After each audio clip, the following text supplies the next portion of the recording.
many of you remember your first job interview after college? Right?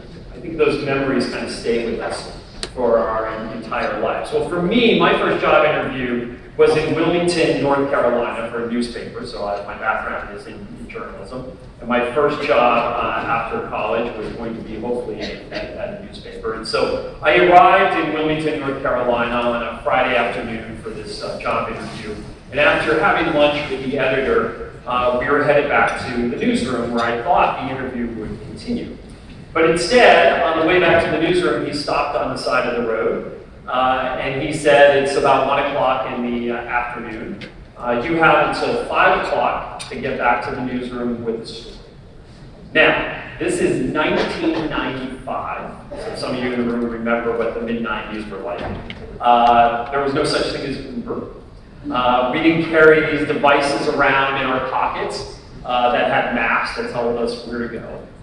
Thankfully, he gave me a notebook and a pen.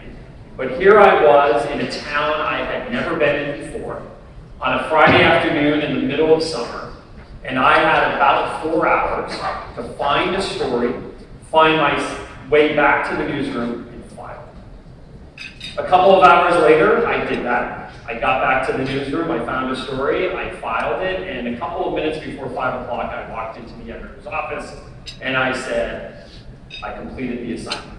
And he turned to me and kind of dismissed me, and he said, that's nice. And I said, so did I get the job? And he said, yes, you did.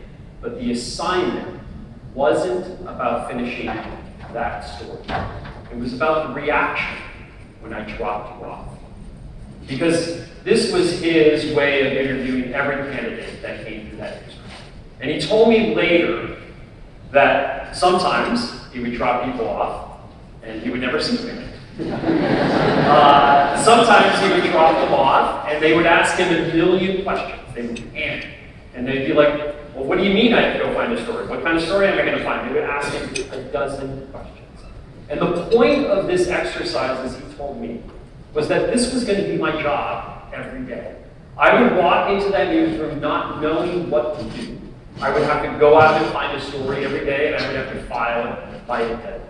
And he wanted to know if my mindset was ready to navigate the ambiguity of what this job was going to be.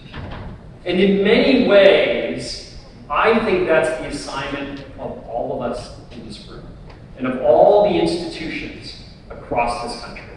Because more than anything, as I reported this book over the last couple of years, I noticed that when I was talking to people who were in positions of hiring college graduates, whether they were undergraduates or graduates, the number one skill to succeed in this job market today and over the next decade is the ability to navigate the ambiguity of the 21st century economy and the 21st century workforce.